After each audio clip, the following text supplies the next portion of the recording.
Today I thought I'd show you my original paint 1949 James Comet.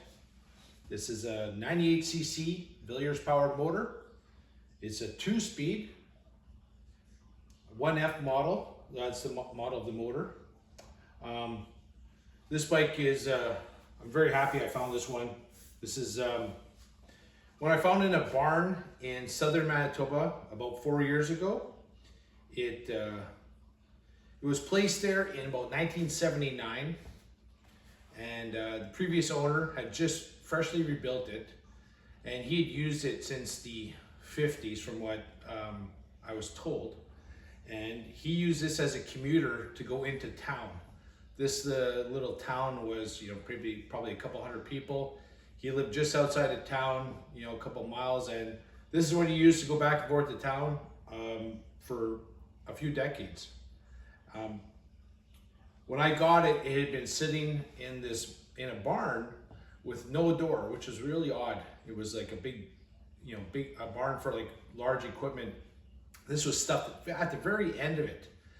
The door faced south, so for the next 35 years, 37 years, it would get periodically, it would get sun. Depends on the time of year, where the position of the sun was. But this was like probably 50 feet into the barn, so it would only get a little bit of sun here and there. But what happened to it is it got a little bit, it turned pink. All the paint kind of oxidized. And you'll see some pictures of it shortly. I have pictures of it the day I got it. And what I did is I got it home, the motor was seized, and for the most part on a small 2-stroke like this that I found, if it's seized, it's usually seized in the barrel or in the bottom end. And what determines that is usually the position of the piston.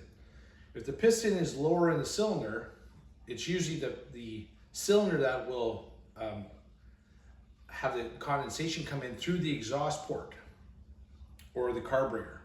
But if the piston is higher, that moisture can go into the bottom end and start doing some damage and rusting. The beauty about these little 2-stroke bikes is that everything inside is gas and oil. It's 2-stroke, it's mixed gas with oil. So everything gets like a coating of light oil throughout its life. So for the most part, these bikes, they survived. Even this is 75 years old. The motors are still usually in really good shape. Rarely do I have to change any transmission parts or anything like that. They're really good, solid motors. Another thing that you find with these old bikes is the inside of the gas tanks are usually really nice if the cap was left on. If the cap was left off, then over time, air and humidity will start rusting the inside of the tank. But if the cap is on, it's usually pretty good. I've had them where I've taken them off and you couldn't tell that there hadn't been gas in it in 20, 30, 40 years. So what I did with this bike is I tore it down to the frame. It was seized, so I tore it down to the frame and started repolishing everything.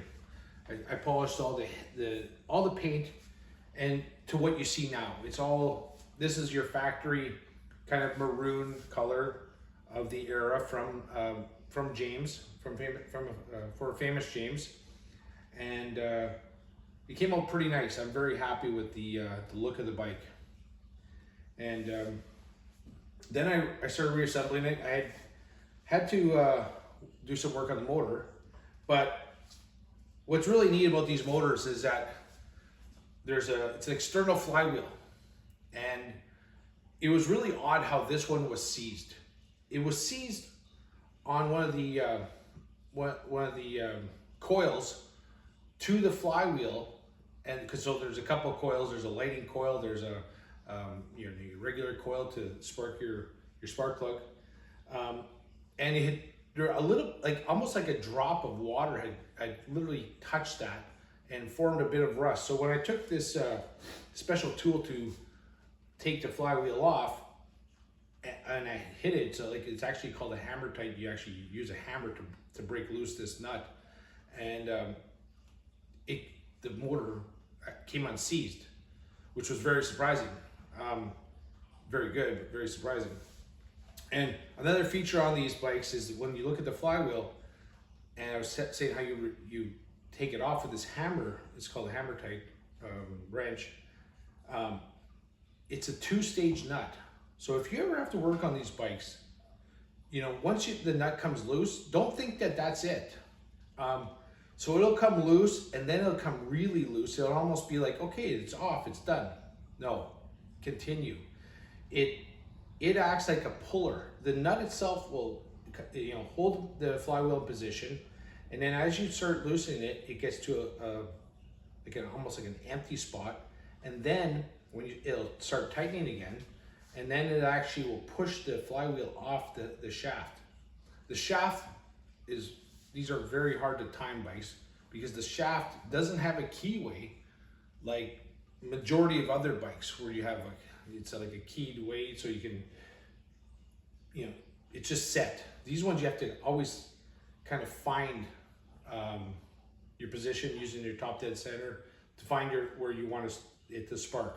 So just a little lesson, don't try and pull it off with this puller or anything like that. Just use just keep moving the nut back and it'll pull off itself. It's quite amazing, quite really a cool piece, a cool feature, and the engineering in it must be, you know, at the time that was pretty cool.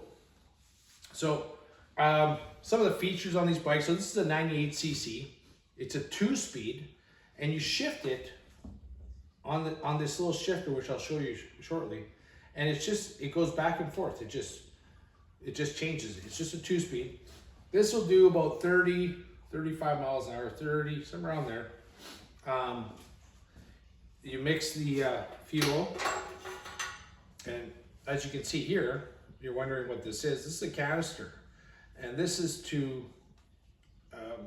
gauge your oil to gas ratio, and you would use this to fill up with the oil to that point, and then a certain amount of gas goes in, dump it in, it's mixed. One of the other features is it's got a Smith Speedo. This one's got up to 55 miles an hour. Your switch is here for your headlights. It's got a front mount drive for the Speedo. So there's a little gear here. I'll show you shortly. It's really cool.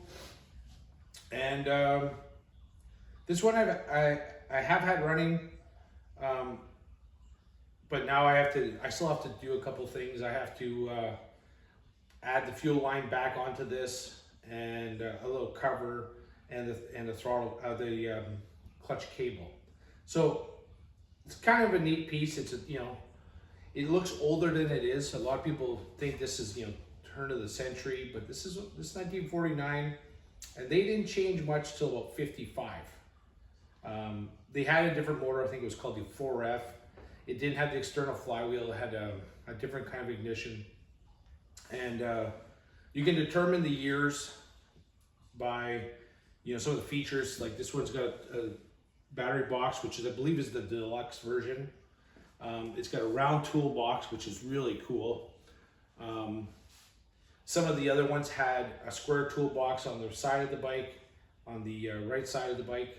This one's rare with the leg shields in position, all original paint. And the only thing I'm missing, if any of you have one, I need an original paint chain guard that goes here.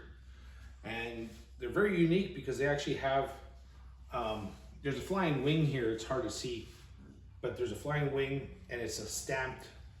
So very distinguishable. You should be able to see it. If you have one, I'm looking for one. So these are fun little bikes, to ride around, and it really brings you back to a different time. Like when you're riding them, it's just, you forget what year it is and you kind of get brought back into the 50s.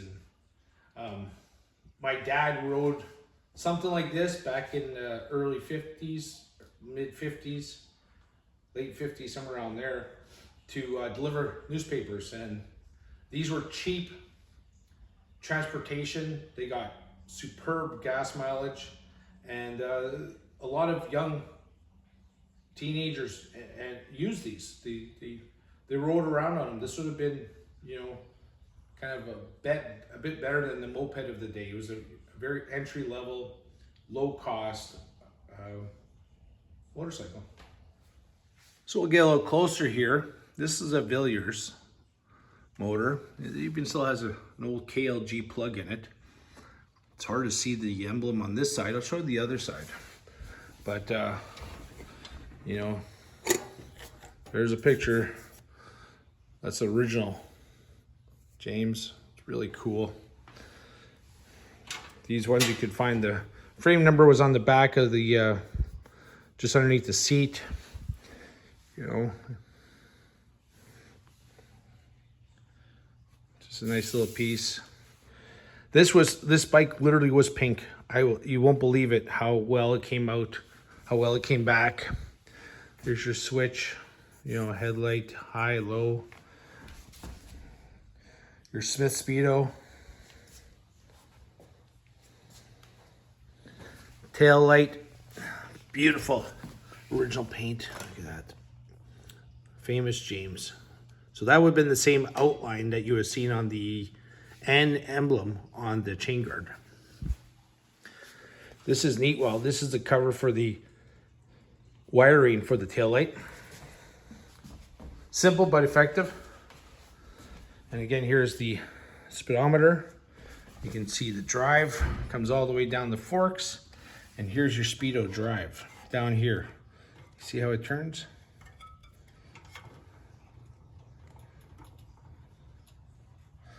Very neat. Other side of the tank. So there's your toolbox.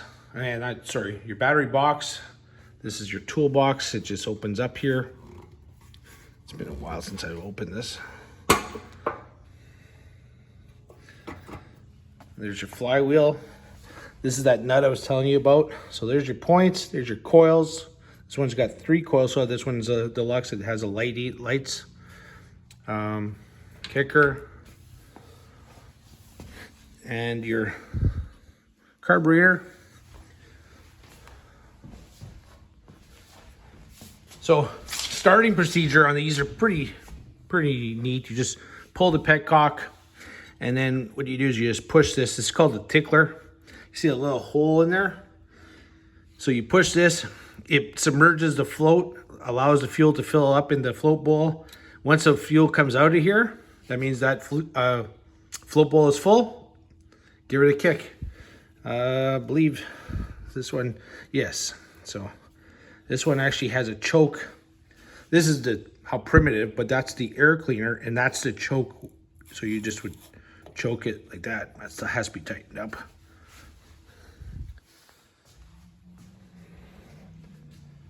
So 1949 James, original paint, found in a barn.